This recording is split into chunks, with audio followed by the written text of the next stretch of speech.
जय हिंद प्यारे बच्चों, इंस्पायर ऑनलाइन क्लासेस में आप सभी का स्वागत है। और आज का जो हमारा सेशन है वो बहुत ही इंपॉर्टेंट सेशन है और बहुत ही महत्वपूर्ण सेशन है। इंपॉर्टेंट क्यों बोल रहे हैं? क्योंकि आज का जो सेशन हम संख्या के बारे में पढ़ेंगे और संख्या के बारे में पढ़ेंगे। इसका जो उपयोग है वो आपको क्लास 6 से शुरू होकर के आप जितना भी ऊपर की तरफ मैथ पढ़ते चले जाइएगा, इसका उपयोग आप लोगों को उन सभी जगहों पर मिलेगा।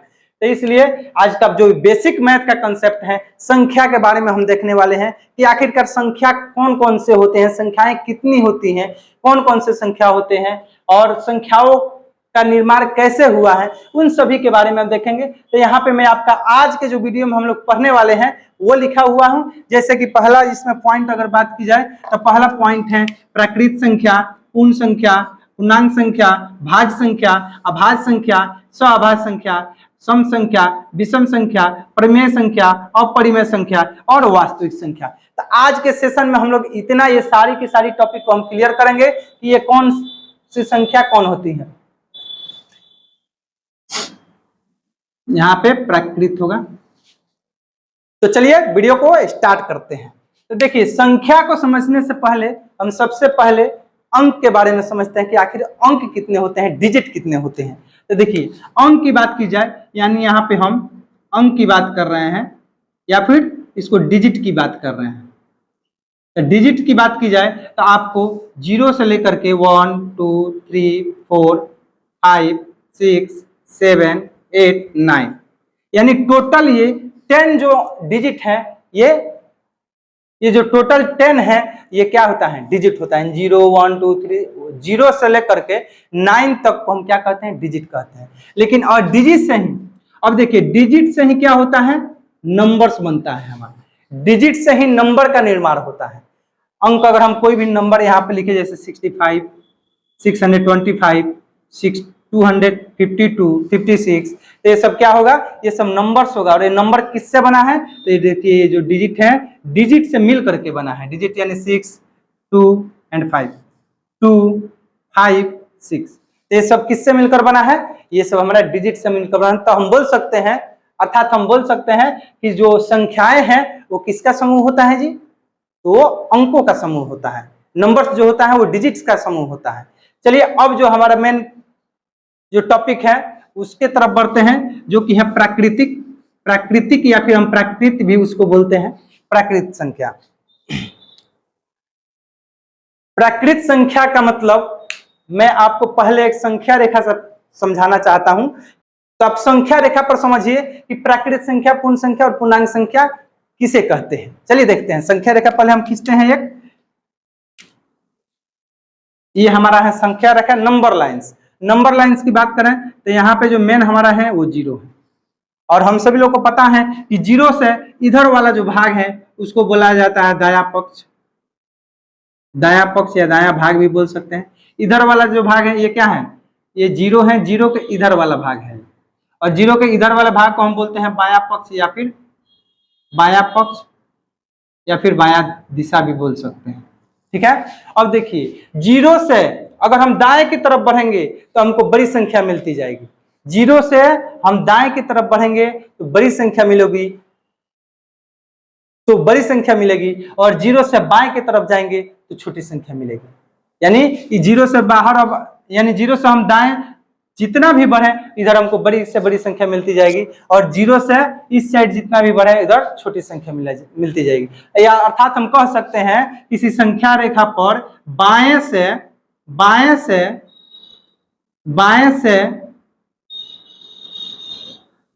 दाएं जाने पर, बाएं से दाएं जाने पर क्या होती है, हमको बड़ी संख्या मिलती है। और दाएं से बाएं जाने पर हमको छोटी संख्या मिलती है। यहां से समझिए इसको। देखिए यहां से अगर हम शुरू करें, ये जो संख्या रेखा हमारा है यहां से शुरू करें 1 2 3 4 5, ऐसे ही ये क्या होगा, इसका कोई लिमिट नहीं है कि कहां तक जाएगी, ये अनंत तक जाएगी। तो देखिए यहां से जो शुरू हो रहा है 1 से लेकर के और कहां तक जा रही है संख्या, ये अनंत तक जा रही है। तो 1 से शुरू हो रही है, अनंत तक जा रही है। तो जो संख्या 1 से शुरू होकर अनंत तक जाती है उसे ही हम कहते हैं प्राकृत संख्या। वही हमारा प्राकृत संख्या है। या फिर इसको प्राकृतिक संख्या भी कहते हैं। यानी 1 से शुरू होकर के कहां तक जाएगी, अनंत तक जाएगी, वही हमारे क्या कहलाएगी, प्राकृत संख्या कहलाएगी। उसके बाद सेकंड हम देखें तो जीरो। अब देखिए जीरो को अगर हम शामिल कर लेते हैं इसमें, यानी ये तो हमारी पूरी की पूरी प्राकृत संख्या हो गई, और 1 2 3 4 यहां से हमारा प्राकृत संख्या है, और इसी प्राकृत संख्या में हम सिर्फ यहां से जीरो को शामिल कर लें, यानी अब क्या हो जाएगा हमारा जीरो, 1 2 3 4 5, और ये कहां तक, अनंत तक जाएगी। जीरो से शुरू होगी अनंत तक जाएगी, तो ये हमारा हो जाएगा पूरा पूर्ण संख्या। कौन सी संख्या होगी बाबू, ये पूर्ण संख्या होगी। और पूर्ण संख्या कहां से शुरू होती है, तो पूर्ण संख्या जीरो से शुरू होती है। पूछा जाए आपसे कि पूर्ण संख्या कहां से शुरू होती है, तो पूर्ण संख्या जीरो से होती है, और प्राकृत संख्या जो होती है वो 1 से होती है। तो पूर्ण संख्या और प्राकृत संख्या आप लोग समझ गए। प्राकृत संख्या के समूह में हम जीरो को शामिल कर लें तो कौन सी संख्या बन जाएगी, पूर्ण संख्या बन जाएगी। उसके बाद हम चलते हैं, अब देखिए ये तो था, इधर जितना भी था यानी पूर्ण संख्या और प्राकृत संख्या, ये देखिए कहीं भी इसके सामने माइनस लगा हुआ है, नहीं लगा हुआ है, तो ये सभी के सभी जो होते हैं धनात्मक संख्याएं होती हैं। ये सभी के सभी धनात्मक संख्याएं होती हैं, यानी पॉजिटिव नंबर्स होते हैं, धनात्मक। और जीरो के जब बाएं साइड जाएंगे तो इधर हम लोग को संख्याएं जो मिलेगी, इधर सभी की सभी संख्याएं ऋणात्मक मिलेंगी, सभी की सभी संख्याएं ऋणात्मक मिलेंगी। तो इधर अगर बढ़ते हैं तो इधर -1 -2 -3 -4 -5, और ये भी कहां तक, इंडेफिनिट तक, अनंत तक जाएगी। अब यहां से देखिए अभी तक हम प्राकृत संख्या पूर्ण संख्या समझे हैं लोग, अब बढ़ते हैं पूर्णांक संख्या की तरफ। अब देखिए अब ऐसा भी हम बोल सकते हैं कि पूर्ण संख्या में अगर हम ऋणात्मक संख्या को शामिल कर ले तो हमारा क्या बन जाएगा, पूर्णांक संख्या बन जाएगा। यानी ये जो है या 1 से लेकर के 5 तक यानी अनंत तक जो था, ये क्या था, ये प्राकृत संख्या थी। उसके बाद जीरो से हम शुरू किए प्राकृत संख्या में, मिलाए उसको तो पूर्ण संख्या बनी। अब इस संख्याओं में यानी पूर्ण संख्या में इन सभी ऋणात्मक संख्याओं को मिला लिया जाए तो पूरी की पूरी संख्या जो बन जाएगी वो पूर्णांक संख्या बन जाएगी। तो हम कह सकते हैं, अगर इसमें क्वेश्चन पूछा जाए कि बताइए बाबू सबसे छोटा प्राकृत संख्या कौन सी होगी, तो प्राकृत संख्या कहां से शुरू हो रही थी, 1 से शुरू हो रही थी, तो प्राकृत संख्या जो होगी सबसे छोटा 1 होगी। और सबसे छोटी पूर्ण संख्या, तो पूर्ण संख्या कहां से शुरू हो रही है, 0 से हो रही है, तो ये 0 हो जाएगी। और सबसे छोटा अगर पूछा जाए पूर्णांक संख्या तो ये इम्पॉसिबल नहीं, इन्फिनिटिव होती है। ठीक है, तो चलिए अब इसको हम प्राकृत संख्या थोड़ा परिभाषा के रूप में इसको लिखते हैं। उम्मीद करता हूं कि ये जो मैंने समझाया आपको समझ में आया होगा। इसके बारे में आगे बढ़ते हैं, इसके बाद देखते हैं।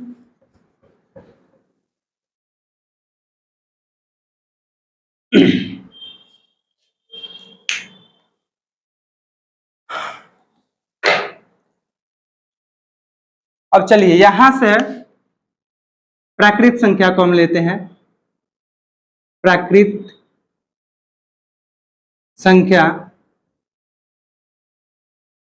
जिसको हम बोलते हैं नेचुरल नंबर्स,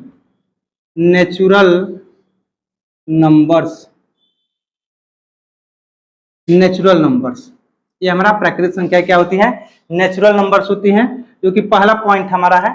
अब नेचुरल नंबर, इसका परिभाषा हम कैसे इसको परिभाषित कर सकते हैं कि वैसी संख्या जिसे हम गिन सकते हैं।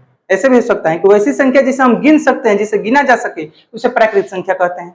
या फिर ऐसे ही बोल सकते हैं वैसी संख्या जो 1 से शुरू हो और अनंत तक जाए, वो कौन सी संख्या होगी, वो भी प्राकृत संख्या होगी। यहाँ पे हम लिख सकते हैं कि वैसी संख्या जो 1 से शुरू हो, वैसी संख्या जो 1 से शुरू हो तथा अनंत तक जाए,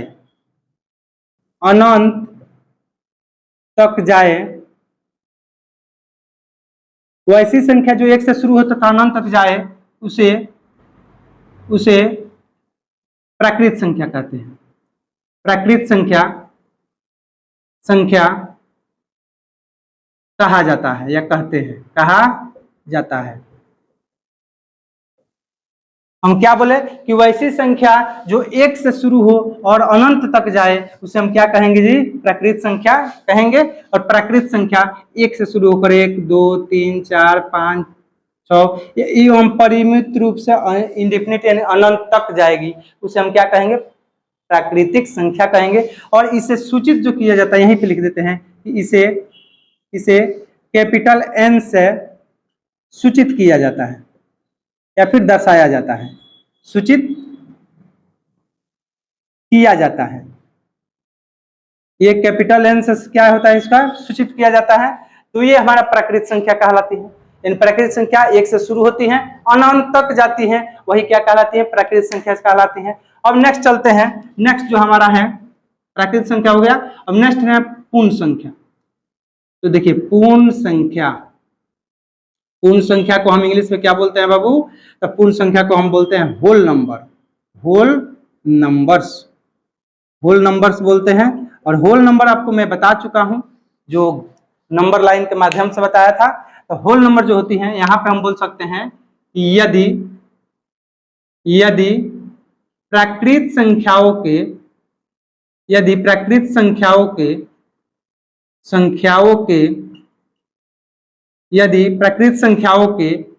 समूह में यदि प्राकृत संख्याओं के समूह में शून्य को, अर्थात जीरो को, शून्य को शामिल कर लिया जाए,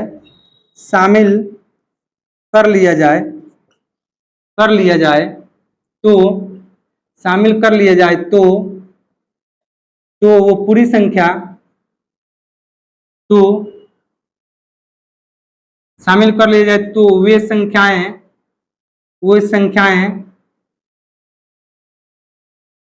क्या कहलाएंगी जी, पूर्ण संख्याएं कहलाएंगी, पूर्ण संख्या कहलाएंगी, कहलाती है, पूर्ण संख्या कहलाती है। अब देखिए जैसे हमारा क्या था, ये तो हमारा प्राकृत संख्या है, ये हमारी कौन सी संख्या है, प्राकृत संख्या है। प्राकृत संख्या में हम क्या बोले, यदि प्राकृत संख्याओं के समूह में, ये जो समूह है प्राकृत संख्या का, इसी में अगर हम क्या कर लें, जीरो को शामिल कर लें, तो ये पूरी की पूरी संख्या कौन सी बन जाएगी, संख्या पूर्ण संख्या बन जाएगी। और पूर्ण संख्या को इसे हम लिख सकते हैं कि इसे हम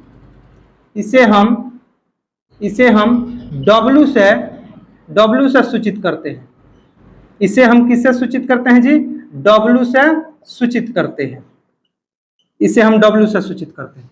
तो आप लोगों को समझ में आ रहा होगा कि प्राकृत संख्या और पूर्ण संख्या क्या होती हैं।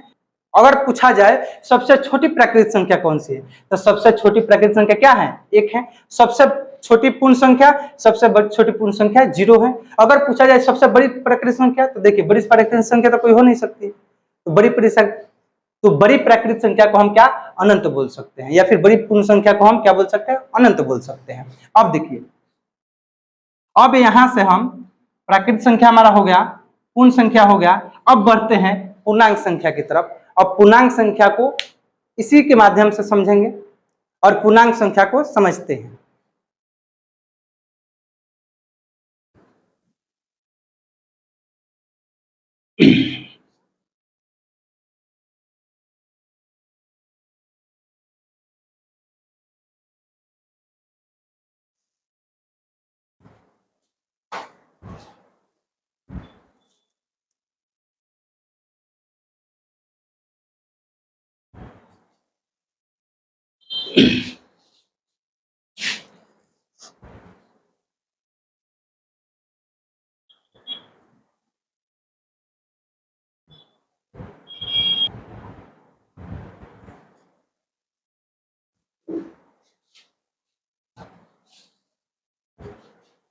चलिए नेक्स्ट जो होगा, नेक्स्ट हमारा है भाज्य संख्या, पूर्णांक संख्या।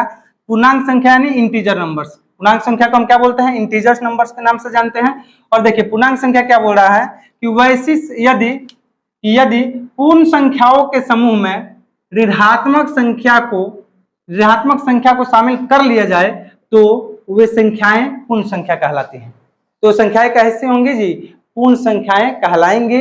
ऋणात्मक, हमारा पूर्ण संख्या क्या था, तो पूर्ण संख्या था हमारा 0, 1, 2, 3, 4, 5, 6 और ये अनंत तक जाता था। इसी में बोल रहा है कि हम क्या कर लें, सिर्फ ऋणात्मक संख्या को शामिल कर लें। तो ऋणात्मक संख्या का मतलब -1, -2, -3। ऐसे ही ये भी कहाँ तक जाएगा जी, इन्फिनिटिव तक जाएगा। यानी हम पूर्ण संख्याओं के समूह में सिर्फ ऋणात्मक संख्या को शामिल किए तो ये हमारा क्या बन गया, पूर्णांक संख्या बन गया। तो उम्मीद करता हूं कि ये जो पूर्णांक संख्या है आप लोग को समझ में आया होगा। नेक्स्ट चलते हैं भाज्य संख्या। भाज्य संख्या क्या बोल रहा है कि वैसी संख्याएं जो एक और स्वयं के अलावा किसी अन्य संख्या से भी कटे उसे भाज्य संख्या कहते हैं।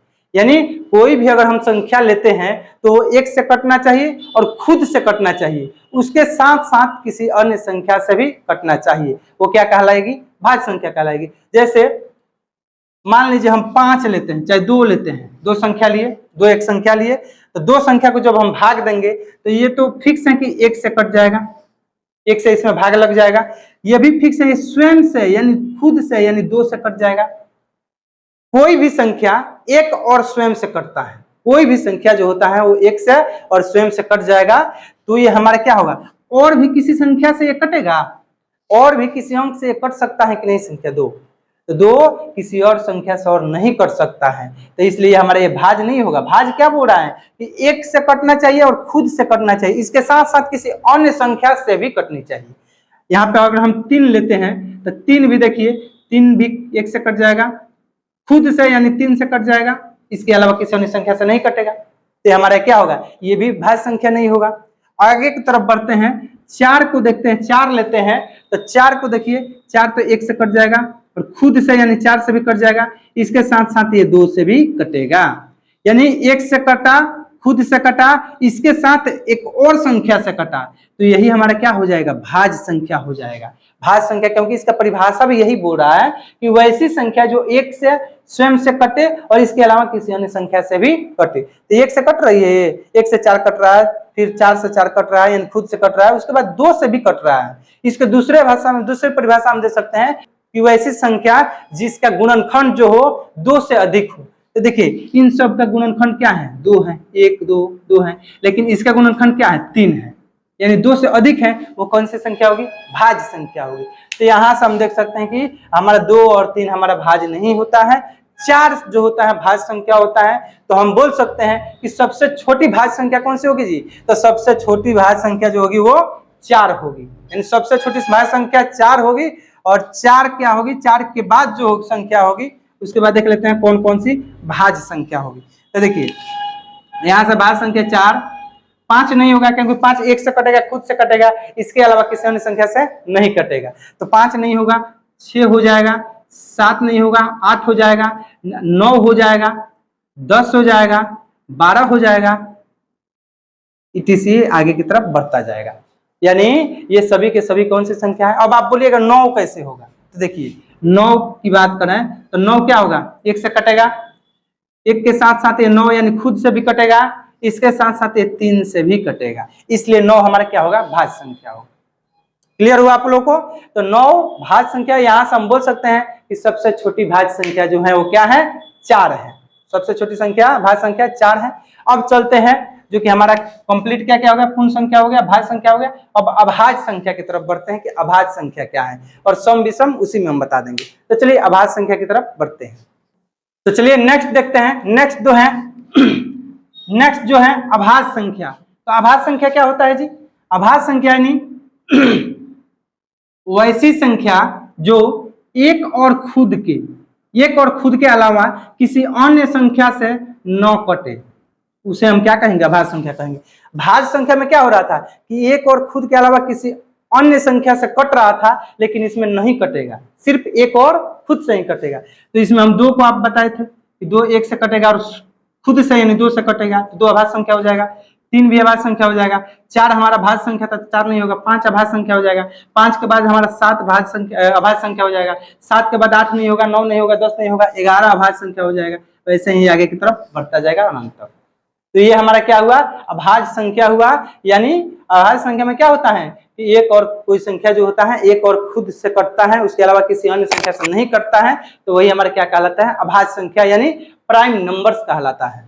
यहाँ पे हम बोल सकते हैं कि सबसे छोटी अभाज्य संख्या कौन सी है जी, 2 है। अगर पूछा जाए सबसे छोटी विषम अभाज्य संख्या तो 3 हो जाएगा, सबसे छोटी सम अभाज्य संख्या तो 2 हो जाएगा, या फिर डायरेक्ट पूछे कि सबसे छोटी अभाज्य संख्या तो भी हमारा 2 हो जाएगा। अब आते हैं सअभाज्य संख्या यानी को प्राइम नंबर। तो को प्राइम नंबर वैसी दो संख्याएं जिनका मौस यानी HCF एक होता है, उसे ही हम क्या कहते हैं, अभाज्य संख्या कहते हैं। कोई भी दो संख्या अगर हम लेते हैं और उसका HCF निकालते हैं, अगर 1 आता है तो एक दूसरे का क्या हो जाएगा, सअभाज्य संख्या यानी को प्राइम नंबर्स हो जाएगा। यहाँ पे देखिए जैसे हम ले लेते हैं 3 और 5, इसका आप HCF निकालिएगा 3 और 5 का तो 1 आएगा। यहाँ पर 17 हम 23 ले लेते हैं, ये भी क्या आएगा, ये भी 1 आएगा। वैसे ही हम यहाँ पे और भी कोई संख्या ले लेते हैं, 19 ले लेते हैं और 99 ले लेते हैं, इसका भी क्या आएगा जी, इसका भी HCF जो होगा 1 ही आएगा। तो ये क्या कहलाएगा, सअभाज्य संख्या कहलाएगा। अब यहीं पे देखिए अभाज्य संख्या, अभाज्य संख्या, सअभाज्य संख्या हो गया। अब सम आप विषम समझ लेते हैं। यहीं पे देखिए सम संख्या डायरेक्ट याद रखिएगा, यहाँ पे लिख देते हैं सम संख्या, सम संख्या जिसमें 2 से पूरा पूरा भाग लग जाता है वो क्या कहलाता है, सम संख्या कहलाता है। और जिसमें 2 से पूरा पूरा भाग नहीं लगता है वो क्या कहलाता है जी, विषम संख्या कहलाता है।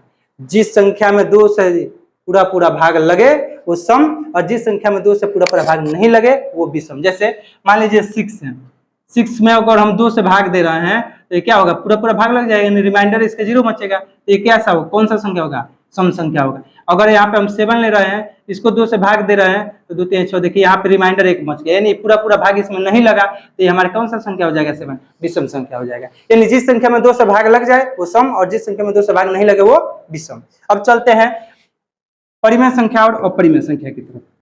तो चलिए नेक्स्ट पॉइंट देखते हैं। नेक्स्ट पॉइंट जो है वो है परिमेय संख्या। अब देखिए ध्यान से समझिएगा परिमेय संख्या, क्योंकि 9th और 10th में आप लोग को परिमेय, अपरिमेय, वास्तविक सभी संख्याएं पढ़नी है। तो परिमेय संख्या क्या होती है कि वैसी संख्या जिसे P/Q अर्थात हम बोल सकते हैं भिन्न के रूप में लिखा जा सके उसे परिमेय संख्या कहते हैं। लेकिन इसका रूल है, एक रूल ये है कि अगर हम P/Q के रूप में तो लिख रहे हैं, भिन्न के रूप में लिख रहे हैं, लेकिन नीचे जो होता है Q बराबर कभी भी 0 नहीं आना चाहिए। यानी हम मान लीजिए यहाँ पे लिख रहे हैं कि 5/7, ये तो हमारा P/Q के रूप में हो गया। लेकिन अगर यहीं पर 5/0 लिखेंगे तो ये हमारे परिमेय संख्या नहीं होगा। क्यों नहीं होगा, क्योंकि यहाँ पे साफ साफ दिया है कि Q बराबर 0 नहीं हो सकता है, इसलिए नीचे Q बराबर 0 कभी नहीं होगा। हाँ 0/5 हो सकता है, लेकिन 5/0 या कोई संख्या बाटा में 0, नीचे में 0 आ ही नहीं सकता है। हर में कभी भी 0 नहीं आ सकता है। अगर हर में अगर 0 आता है तो क्या है, परिमेय संख्या नहीं होगा। ठीक है, तो वैसी संख्या जिसे P/Q के रूप में यानी भिन्न के रूप में लिखा जा सके, यानी बट्टा के रूप में लिखा जा सके, वो कौन सी संख्या कहलाएगी, परिमेय संख्या कहलाएगी। जैसे मान लीजिए 5 है। अभी बोलिएगा कि ये कैसे भिन्न के रूप में है, ये कैसे P/Q के रूप में है। तो देखिए किसी भी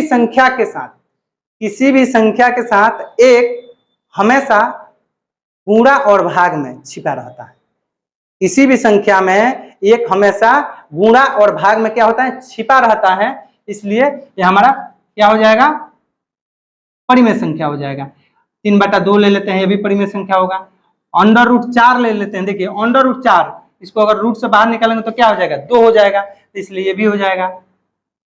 0.25 ये भी हो जाएगा, क्योंकि इसको भी काटेंगे तो कट जाएगा, आ जाएगा। तो ये सभी के सभी क्या है, परिमेय संख्या है।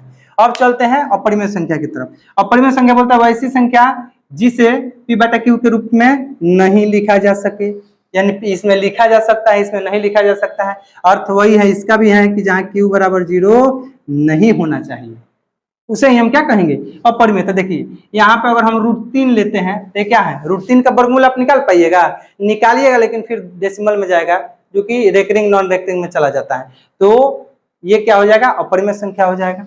यहाँ पे पाई भी हमारा अपरिमेय संख्या होगा, 2 + √5 भी अपरिमेय संख्या होगा। उसके साथ साथ अगर हम ले लेते हैं 3 + 2√7 ये भी अपरिमेय संख्या होगा, या 3/√5 ये भी अपरिमेय संख्या होगा। तो ये सभी के सभी क्या होंगे, अपरिमेय संख्याएं होंगी। तो आप समझ गए कि परिमेय संख्या और अपरिमेय संख्या क्या है। लास्ट एक पॉइंट बच रहा है आपका, वास्तविक संख्या, जिसको हम बोलते हैं रियल नंबर। तो वास्तविक संख्या में आप लोग समझ लीजिए कि परिमेय संख्या और अपरिमेय संख्या, यानी परिमेय और अपरिमेय संख्याओं के समूह को वास्तविक संख्या कहा जाता है। यानी वास्तविक संख्या में क्या होगा, परिमेय संख्या भी होगा, अपरिमेय संख्या भी होगा।